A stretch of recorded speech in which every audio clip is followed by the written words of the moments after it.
Sa Sangmundong ang hometown ni Kim Byung-chul. Junior ka niya nung high school. Tama yun. Kaibigan niya si Kim Sung-ju, kaya ikaw naman yung pinsan niya. Kailangan ba talaga natin gawin to? May iba ka bang plano para pumasok sa bahay niya? Kung may stranger na gaya mong kakatok sa pinto niya at sasabihin, hello po, may gagawin po akong construction, sasabihin niya, oh, sige, pumasok ka na. Bakit ang tagal mo naman dumating? Ganun ba?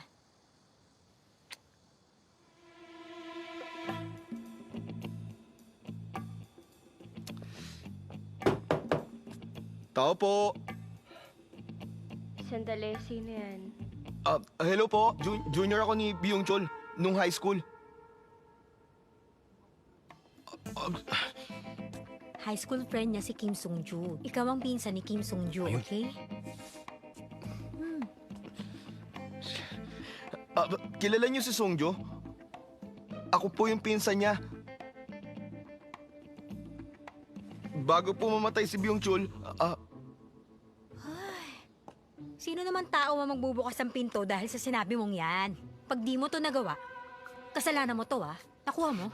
hindi ko naman alam na magiging ganito kahirap to. Hayaan mo, nagawa mo na lang ng paraan.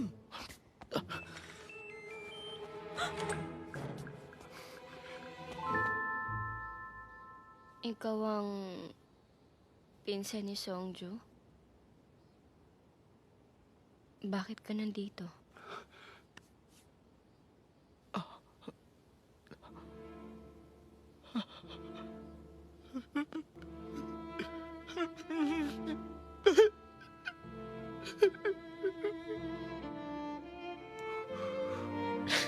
Oh, okay ka lang ba? Mr. Song? Umiiyak ka? Ano yun? Sorry po. Binili ni Byung Chol. Nalagyan ko kayo ng bathtub bago siya mamaalam sa mundong to. Gusto niyo raw po kasi magkaroon ng bathtub. Sinong mag-aakalang mamamatay siya? Ang galing. Acting na acting, Gusto mong pumasok sa loob?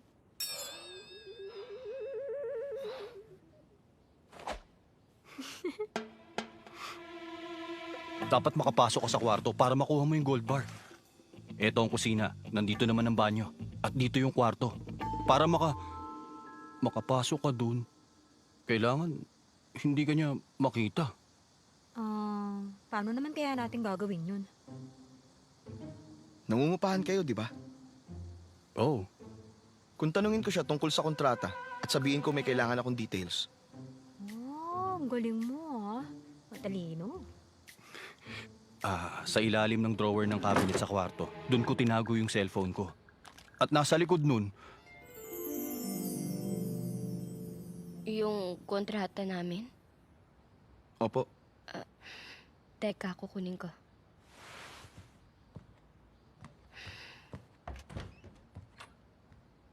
O sige na, ako nang bahala magbantay sa kanya.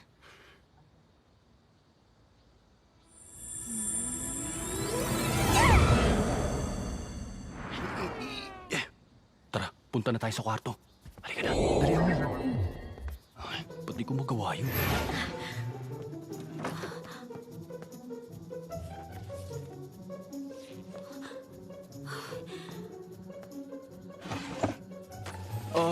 Nandyan lang yun buksan mo yung taas nun. Yan.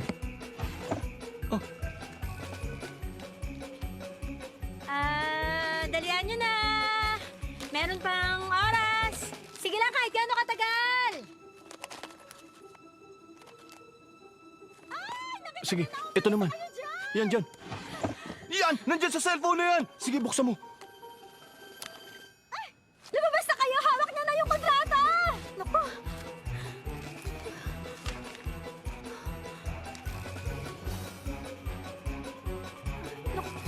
Naku, hindi, Juan. Dalian niyo! Palabas na siya!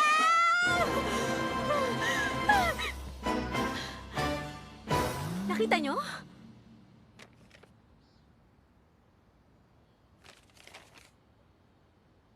Teka, salamat talaga kasi bumisita ka dito. Kaso wala akong pambayad. Binayaran niya na po ako. Binayaran ka na niya? Bakit ganun? Nasa na? Nandyan lang yun eh. Ay, naku. Bakit pa kasi ako nagtiwala sa multo? Ay, sandali! Sandali lang, Mr. So!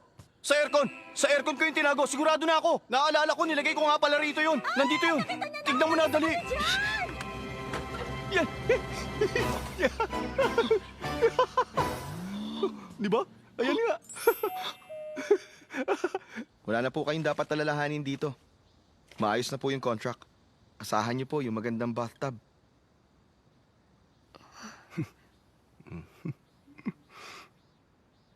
Nakita niyo na?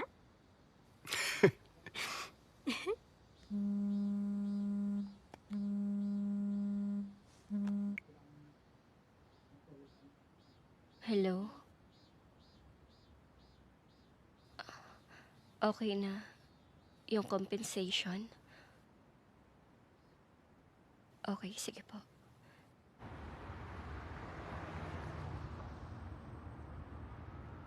Ma'am?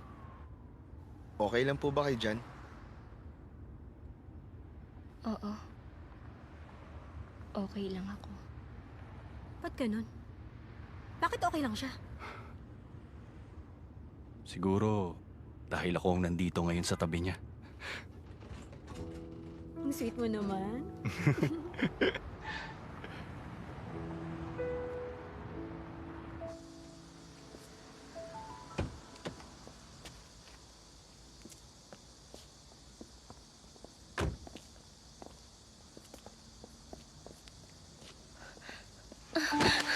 So yun, Okay lang po ba kayo?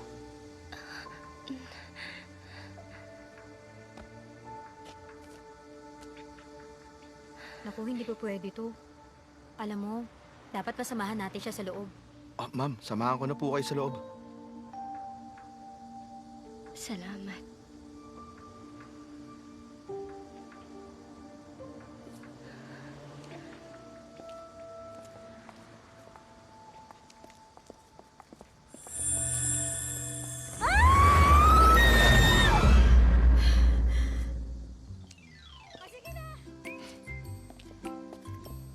Kaya niyo naman yan na wala ako, di ba? Okay. Okay, sige. Kita na lang tayo mamaya. Ay. Kainis, ba't kaya hindi ako makapasok sa loob? Pupunta tayo sa bahay ni Kim Jin-suk, tama? Opo. Mukhang suspect si Kim Jin-suk base doon sa credit card statements ni Kang Ji-yoon. Pero namatay din siya noon kaya hindi na relevant. Bakit? Pumunta ka ba dun sa lamay at nakita mo mismo? Tama. Halika na.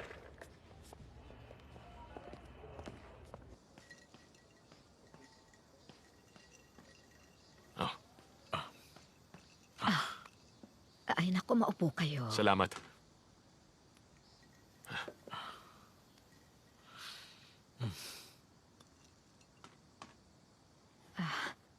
Siya nga pala.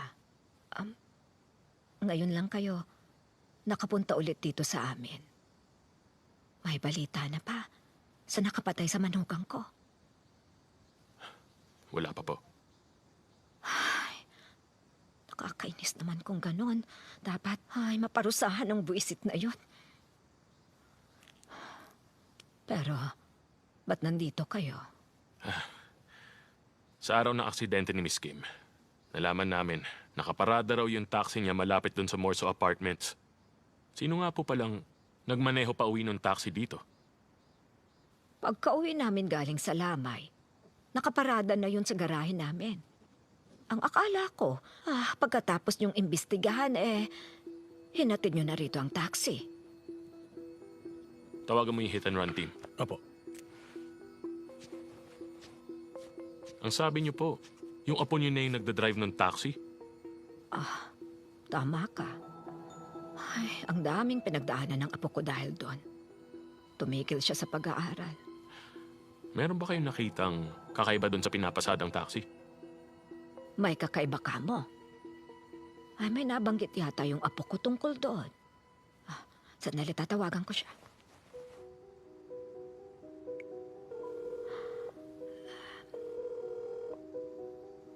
Hello, Yungmin. Hi Lola. Noong araw na naaksidente ang mama mo, anong sabi mo yung nawala doon sa taxi? Yung dashcam po. Bakit Lola? May pulis ba dyan? Sabihin niyo, umalis na sila. Bakit hanggang ngayon di pa rin nila mahuli yung salarin?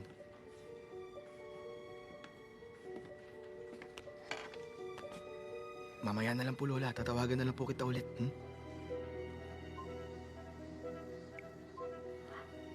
Yung dashcam, dahil wala yun, ang sabi ng detective sa amin, mahihirapan daw mahuli yung salarin. Ay kung ayaw niyong inumin yan, ay ikukuha ko na lang kayo ng iba.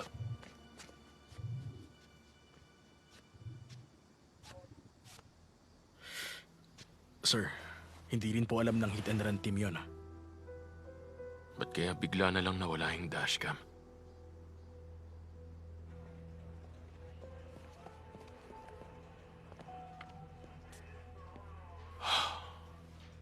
Yung kumuha doon sa dashcam, sigurado na yun ang salarin.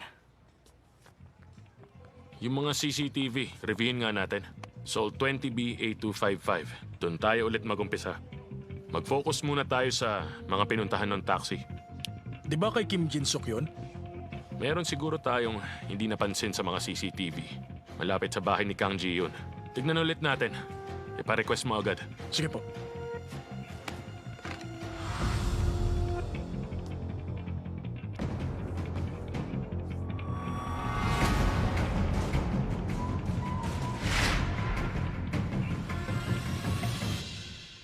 Yung matatanggap mo, nasa 300,000.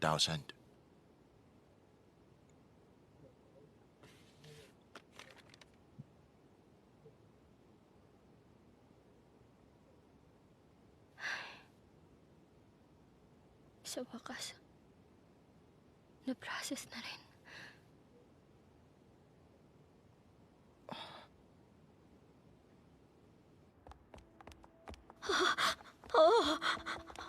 Ay, Byung Chulanak! Byung Chulanak! Nandito na si Mama! Honey, okay ka lang? Anak ko! Byung honey ko. Byung Chulanak! Ay, Byung Chulanak! Diyos ko, anak ko! Byung Chul! Upo ka muna. Ang baby ko! Ay, Byung Chul! Anong gagawin ko? Di ba ulila ka? Wala akong nanay. Tsaka hindi ko siya maalala kung sino siya.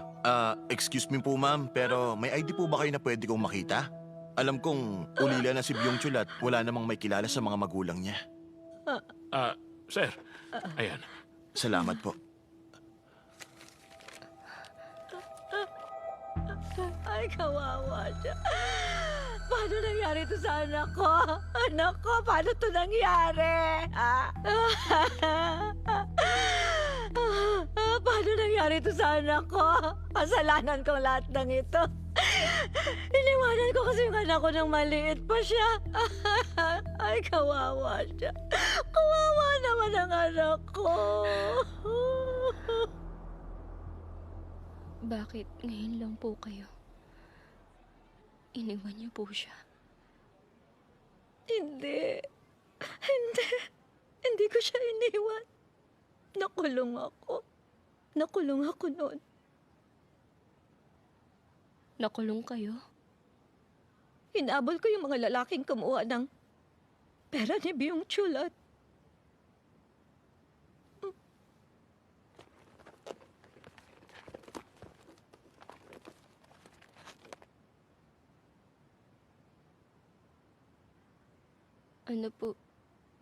Ano po yan? iyan ang pagmamahal ko. Ang mama na iniwan ng anak. Di nakakakain ng gusto niya. Di rin naaalagaan ng sarili niya. Guilty ako. Pag ganun pakiramdam ko, naglalagay ako ng pera sa account niya.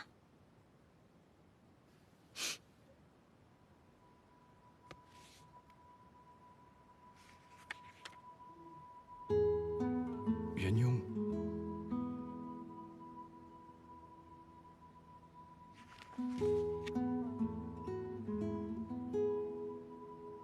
Maliit pa ako, binigay ko yan sa mama ko. Ikaw ba yan?